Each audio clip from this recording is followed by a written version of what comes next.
कहानी विद जगत किशोर बरथवाल में आप सभी का स्वागत है। आज मैं आपको एक ऐसे इंसान से मिलवा रहा हूं जिसको हम ये भी नहीं कह सकते कि जीवन संघर्षों में बीता है।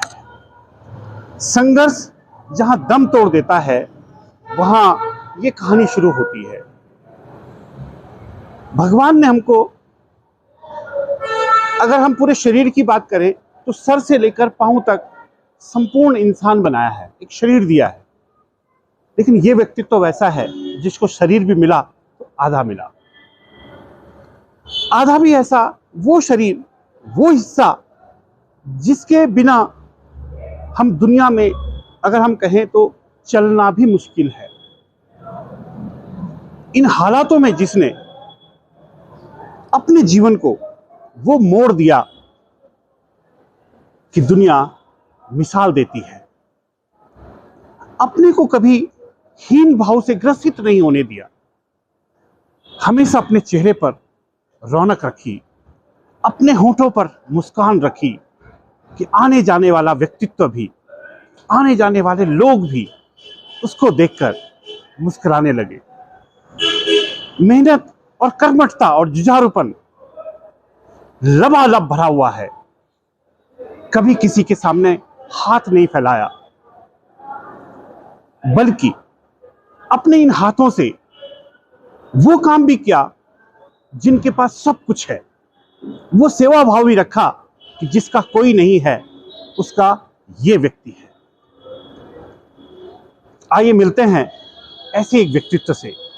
मैं पहुंचा इस समय बस अड्डा पौड़ी में। देखिए ये है बस अड्डा। यहाँ पर ये देखिए ये है बस अड्डा। बड़ा फेमस बस अड्डा है पौड़ी का। ये देखिए बहुत सारे रंग रूप देखे इस बस अड्डे ने, और आज मैं मिलवाने वाला हूँ आपको। देखो ये देखो, ये नगर पालिका का बस अड्डा है और इसमें बसते हैं हमारे।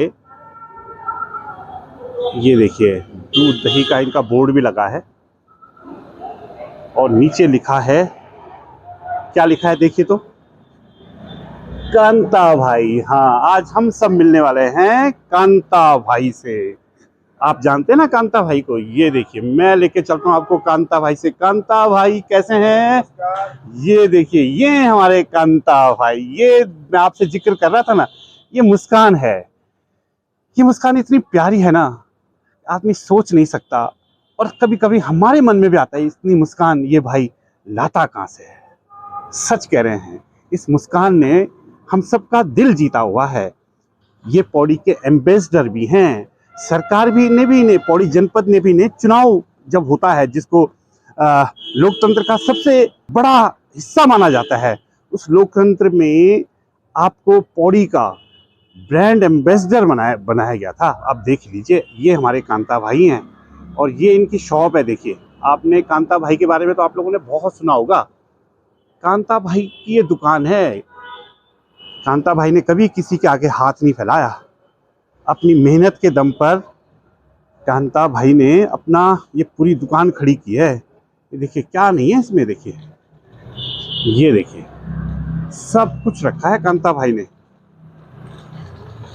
ये रखा है, देखिए चश्मे भी हैं आपके लिए। आप बस अड्डे में आइए, पौड़ी बस अड्डे में आपको कांता भाई के दर्शन होंगे। ये देखिए सहारा मोबाइल कन्फेक्शनरी व कन्फेक्शनरी सब लिखा है उन्होंने। और एक चीज़ और है, ओम बागेश्वराय नमः। देखिए ये बागेश्वर बाबा के भक्त हैं। हाँ, दो या तीन बार हो भी आए हैं बागेश्वर बाबा के यहाँ। मिलवाता हूँ मैं आपसे कांता भाई से। आप जानते हैं ना कांता भाई को? ये हैं देखिए आपके कांता भाई, हम सब के कांता भाई। ये देखिए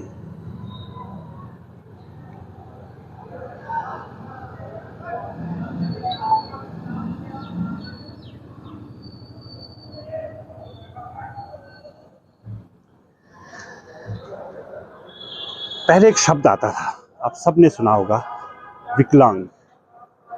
जब मोदी जी ने इस भारत देश में उनका उदय हुआ तो उन्होंने इस शब्द को हटा दिया। उन्हें लगा इस शब्द में कुछ कमी है। ये शब्द आदमी में हीन भावना भरता है। विकलांग यानी जिसका कोई अंग न हो और उसको हीन भाव से देखा जाता था। लेकिन उन्होंने कहा दिव्यांग, ऐसे व्यक्ति जो दिव्य होते हैं, वाकई दिव्यांग शब्द जो पूर्णता उसमें प्रदान करते हैं वो हमारे कांता भाई हैं। मैंने कहा इस बस अड्डे में अगर उन्हें कोई दीन दुखियारा मिलता है तो उसकी सेवा करने के लिए शायद सबसे पहले कांता भाई मौजूद होते हैं। पूछते हैं कुछ सवाल उनसे। कांता भाई नमस्कार। नमस्कार भाई साहब आपको। कांता भाई हम बिना पूछे आपके पास आ गए सीधे। बिल्कुल, अरे भाई साहब यही तो मिलने का मन हुआ था। मैं चाहता था कि मैं ही नहीं मिलूं, मेरे सारे जो दर्शक हैं वो आपसे मिले। बिल्कुल भाई साहब, यही तो आपका प्यार और यही हमारा भी आपके साथ जो विश्वास है। और बहुत पुरानी मुलाकात हमारी है, आज तक मेरे ख्याल से 2003-4 से हम लोग जो है इसी शहर में। कांता भाई पहले अपने बारे में कुछ बताओ यार। अपने बारे में तो आप तो हमें शुरू से देख ही रहे हैं। आपका गांव कहाँ पड़ता है? हमारा गांव नैनीडांडा ब्लॉक में पड़ता है। नैनीडांडा से और पौड़ी तक की जो आज पौड़ी बस अड्डे में आप जो है सबके पास आप यहाँ पर कांता भाई हर कोई आपको जानता है, तो नैनीडांडा से और यहाँ तक पहुँचने की कहानी के बारे में थोड़ा थोड़ा जरा बता सकते हैं? इसमें मैं जब छोटा था बचपन में तो मेरा दिव्यांग सर्टिफिकेट बनना था, उसके लिए हम पौड़ी आए थे। अच्छा मैं एक चीज बता रहा हूँ, ये जो आप जो पाँव का थोड़ा सा वो है, ये क्या बचपन से है या ये गॉड गिफ्ट है? गॉड गिफ्ट है, बिल्कुल ठीक है। हाँ,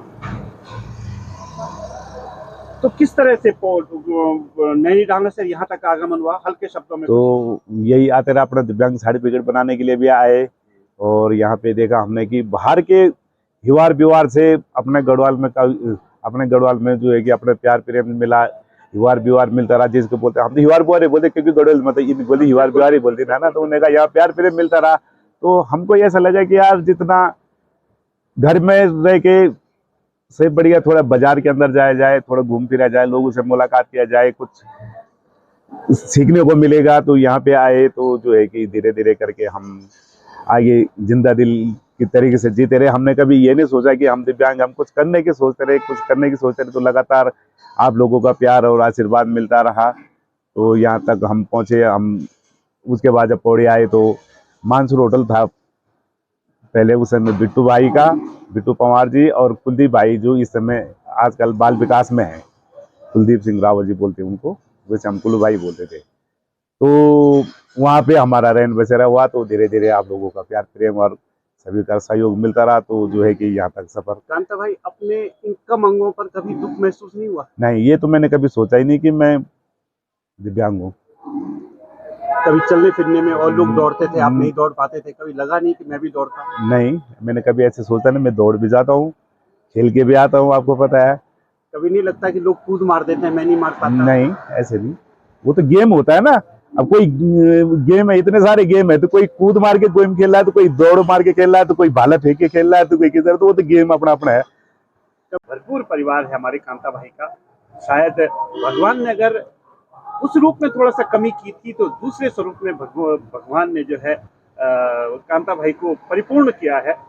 कांता भाई कुछ और अपने बारे में, आप सरकारी तौर पर आपको हमने सुना है कि आप चुनाव आयोग ने भी आपको एम्बेसडर बनाया था, पालिका भी आपको समय समय पर आगे करती है, क्या सोचते हैं, किस तरह से? देखो, कई बार ऐसी चीजें होती है कि जो आदमी को ये लगता है कि हम कुछ ऐसे आदमी को आगे लाएंगे कि जिससे लोग सीखेंगे, इसलिए चुनाव में उन्हें का दिव्यांग आदमी रहेगा, कहीं पे भी आदमी को सपोर्ट मिलता है। कई लोग जो है कि जैसे चुनाव के टाइम पे होते हैं, वोट देने के लिए जाते हैं, उन्हें कहा यार हम नहीं जा पाएंगे यार, आज छुट्टी है, एक दिन तो छुट्टी पड़ी है, घर में पड़े रहेंगे, वोट मैं नहीं दूंगा तो क्या वोट नहीं पड़ेंगे। अगर हम जैसे आदमी जाता है तो तब कई लोग ये सोचते हैं, आपने कुछ पिक्चरों में भी देखा होगा कि एक जाता है तो पीछे पीछे सब जाते हैं। तो ऐसे ही यही सोच समझ के जो है कि सरकार ने भी वो करते हैं कि जब ये लोग जा सकते हैं तो और लोग घर से क्यों नहीं आ सकते। आपकी ये जीवटता हमेशा बनी रहे। कांता भाई, आपके दुकान के ऊपर बागेश्वराय नमा लिखा है, क्या है इसका मतलब? आज तक मैंने जीवन में कभी, मैं एक भोलेनाथ जी का बर्तन में शुरू से रखता था, पर बाकी मैंने कभी कोई गुरु न बनाया था, न कभी इस चीज में पढ़ता था। मैं केवल अपने मिन्नत पे ही विश्वास रखता था, पर ऊपर वाले भी जोड़ता है।